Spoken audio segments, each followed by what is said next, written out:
L'amour existe.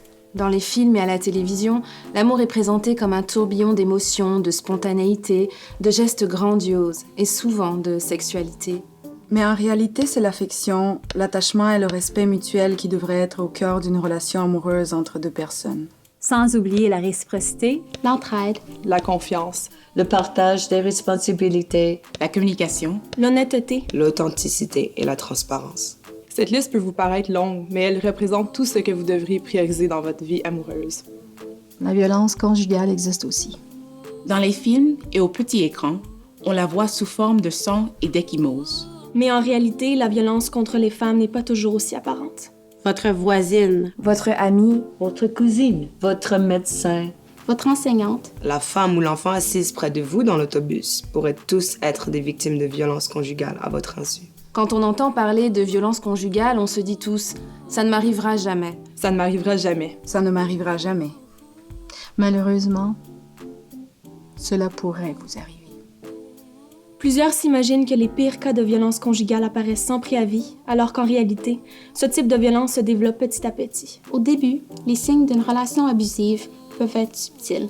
Les violences verbales, psychologiques et émotionnelles sont les précurseurs du cycle de l'oppression qui entraîne la violence physique et sexuelle.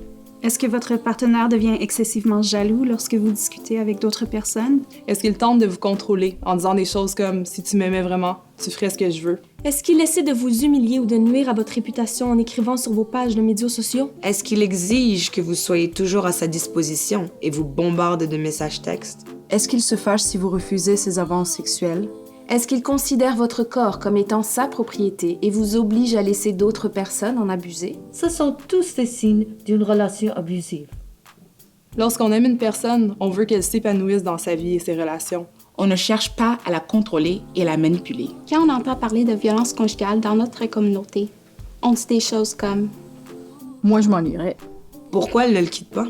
Plusieurs facteurs peuvent obliger une femme à demeurer dans une situation de violence. La crainte des représailles, la peur de perdre la garde de ses enfants, ou son statut d'immigrant. Elle pourrait être financièrement dépendante du partenaire abusif. Et ne pas avoir l'appui de ses amis ou des membres de sa famille. Elle pourrait être enceinte et craindre non seulement pour sa propre sécurité, mais pour celle de son bébé. Elle pourrait sentir la pression de sa communauté de rester mariée. Il est d'autant plus difficile de s'éloigner d'une situation de violence en raison des effets psychologiques néfastes qu'elle engendre. Les femmes victimes de violences ressentent souvent de l'isolement et sont paralysées par un manque d'estime de soi. Elles peuvent se croire responsables de ce qui leur arrive et avoir trop honte pour en parler. La violence ne cause pas seulement des blessures physiques. Ces blessures psychologiques et émotives peuvent prendre beaucoup plus de temps à guérir que les blessures physiques. L'abus envers les femmes est une question de pouvoir et de contrôle. Il renforce les inégalités entre les genres dans tous les aspects de la vie et prive les femmes de leurs choix individuels, leur liberté et leurs opportunités. Mettre fin à une relation de violence est souvent l'étape la plus difficile de la vie d'une femme. Mais avec l'aide nécessaire, c'est possible. Pour mettre fin au cycle de la violence, briser le silence. Si vous croyez que l'une de vos proches est victime de violence, parlez-en ouvertement avec elle, même si cela peut être intimidant. Ne jugez pas. Faites preuve de compassion. Écoutez. Si vous pensez vivre une relation abusive, dites-le à quelqu'un en qui vous avez confiance et demandez-lui de vous aider à trouver les ressources dont vous avez besoin. Appelez une maison d'hébergement. Les maisons d'hébergement sont là pour aider les femmes et leurs enfants à fuir toute forme de violence dont elles pourraient être victimes. Le pavillon Marguerite de Champlain, une maison d'hébergement et d'aide pour les femmes située en Montérégie, offre des services d'hébergement dans un milieu structuré et adapté aux différences culturelles.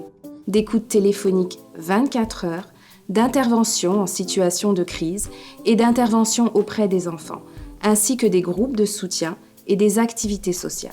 Ces services sont bilingues et gratuits. Vous pouvez obtenir de l'aide même si vous n'êtes pas hébergé au pavillon. Vous pouvez également faire appel aux services de consultation à l'externe. Demander de l'aide auprès d'une maison d'hébergement est une étape difficile, mais pour les victimes de violences conjugales, il s'agit du premier pas vers une vie heureuse et sécuritaire. Ensemble, nous disons non aux violences faites aux femmes. Vous méritez l'amour véritable.